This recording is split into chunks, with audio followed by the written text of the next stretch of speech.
이번에는 생활 속에 유용한 건강 정보를 전해드리는 건강 플러스 시간입니다. 네, 한림대학교 성심병원 가정의학과 박경희 교수 나와 계십니다. 안녕하세요. 네, 안녕하세요. 네, 오늘은 어떤 내용 준비해 오셨습니까? 네, 우리가 생활 속에서 흔하게 먹는 식재료가 있는데요. 그중에 이제 하얀색을 띠고 있는 세 가지 재료가 있습니다. 소금, 설탕, 밀가루. 네. 이런 것들이 건강과 어떤 관계가 있는지를 오늘 한번 살펴보겠습니다. 네, 먼저 소금이 가장 좀 궁금한데 요즘 저염식 하시는 분들 많잖아요. 네. 소금이 실제로 우리 몸에 어떤 영향을 줍니까? 네, 되게 소금이 이제 나쁘다고만 생각을 하고 계시는데, 예. 소금은 사실 과거에 냉장시설이 발달하지 않았을 때 아주 요긴하게 사용되던 식재료입니다. 네. 소금과 건강에 대해서 얘기가 나오는 가장 큰 이유는 소금에 함유된 나트륨 성분으로 인한 것 때문인데요.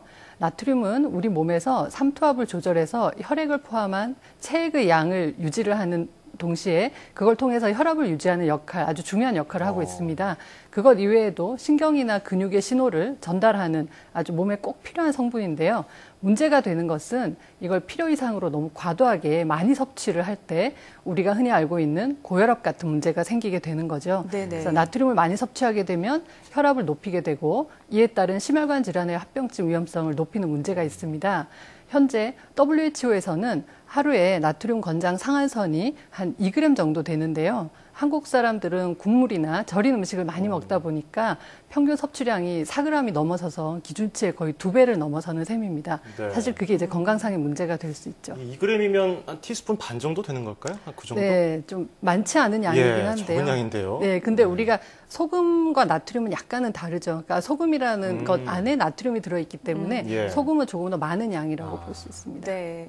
그렇다면 이렇게 필요 이상의 나트륨 섭취량을 줄이려면 어떻게 해야 될까요? 네, 일단 나트륨이 많은 음식을 적게 먹는 게 가장 중요합니다. 그러려면 나트륨이 많은 음식이 어떤지를 아셔야 되는데 사실 이제 일단 먹어서 짠 음식들이 가장 문제가 될 수 있고요. 네. 국물이 많은 음식이라던가 절인 음식이 문제가 됩니다. 근데 한국 사람들 같은 경우는 이제 외식거리로 김치찌개 같은 걸 많이 드시거든요. 근데 김치찌개에 나트륨 양이 거의 1.9g 정도 들어 있습니다. 하루 필요한 그러니까 권장 양의 거의 대부분을 먹게 되는 셈이죠. 그리고 조리를 할 때는 소금을 적게 넣도록 하는 게 가장 중요한데요. 국을 끓이면 뜨거운 상태에서 우리가 맛을 보게 되면 이게 짠지 안 짠지를 잘 알 수가 없습니다. 네. 그렇기 때문에 음식을 다 끓이고 난 다음에 간을 하는 것이 좋겠고요. 노하우네요. 네, 소금 이외에도 우리가 마늘이나 생강 그리고 뭐 쑥갓이나 고춧가루, 미나리 같이 향이 좀 강한 재료들이 있어요. 그러니까 그런 재료들을 활용을 하게 되면 아무래도 짠맛이 좀 덜하더라도 싱겁다는 느낌을 좀 적게 받을 수가 있습니다. 그리고 가공식품들 중에도 요즘은 나트륨을 줄인 것들이 많이 시판이 되고 있거든요. 그래서 그런 것들을 활용하시면 훨씬 더 좋을 것 같고요. 우리가 음식을 골라 먹을 때도 좀 유념할 부분이 있는데 국물에 나트륨이 많다고 제가 말씀드리지 않았습니까? 근데 우리가 한국 사람들은 밥을 먹으면 꼭 국물을 같이 먹게 되는데 다 먹게 되죠. 밥그릇이 일단 밥그릇보다 크죠. 네네. 그리고 그 속에 많은 국물이 들어있는데 그걸 다 먹게 되면은 나트륨을 먹는 겁니다. 다 먹는 건데 대개는 밥을 말아서 먹게 되면 그걸 다 먹게 되거든요. 아니면 마시는 경우가 있는데 이제 그런 것들을 좀 자제를 할 필요가 있고요. 그러면 밥을 말아 먹는 습관이 별로 좋지 않은 거라고 볼 수 있을까요? 네, 밥을 말게 되면 그 밥을 떠먹으면서 국물을 다 먹기 때문에 사실 그런 문제가 생길 수가 있고요. 가능하면은 이제 우리가 국그릇이 큰 경우가 많기 때문에 밥그릇이랑 거의 크기를 같이 해서 적게 하고 그리고 그 건더기를 주로 건져서 먹는 그런 식으로 해서 활용을 하시는 것이 좋습니다. 네, 사실 좀 짜야 감칠맛이 나서 더 맛있게 느낀다 이런 분들이 많은데 좀 자제를 해야겠고요. 그런가 하면 단맛을 느끼게 하는 설탕. 이 설탕이 많이 들어간 걸 먹으면 뭐 당뇨에 안 좋다 이런 속설도 있는데 어떤가요? 사실 이제 설탕을 먹으면 당뇨병이 생깁니까? 라는 질문을 되게 많이 하시는데요. 설탕을 먹는다고 해서 당뇨병이 바로 생기진 않습니다. 물론 당뇨병 환자가 설탕을 많이 먹게 되면 혈당이 올라가면서 조절이 잘 안 되게 되겠죠. 그렇지만 건강한 당뇨가 없는 사람들이 설탕을 먹는다고 해서 바로 당뇨 수준으로 혈당이 높아지는 게 아니라 설탕과 같은 단순당은 체내에서 흡수가 좀 빨리 되는 편입니다. 그래서 인슐린 분비를 빨리 자극하고 또 다시 혈당을 떨어뜨리고 다시 배고프니까 또 먹게 되고 이런 것들이 반복되게 되거든요. 예. 그렇게 하면서 과도한 열량 섭취가 되고 비만이 유발되면서 인슐린 저항성이 생기고 당뇨병의 위험성이 높아지게 되는 거죠.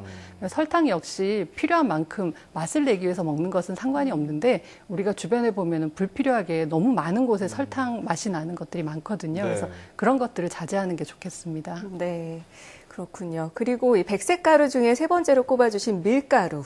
이 네, 밀가루 네. 사실 음식을 많이 먹으면 살이 찐다 이런 얘기를 해서 네, 네. 밀가루 안 든 음식을 먹으려고 하고 밀가루 든 음식이 또 똥배를 나오게 한다 이런 네, 얘기도 많이 네, 하더라고요. 근데 실제로 밀가루가 몸무게 변화에 영향을 줍니까?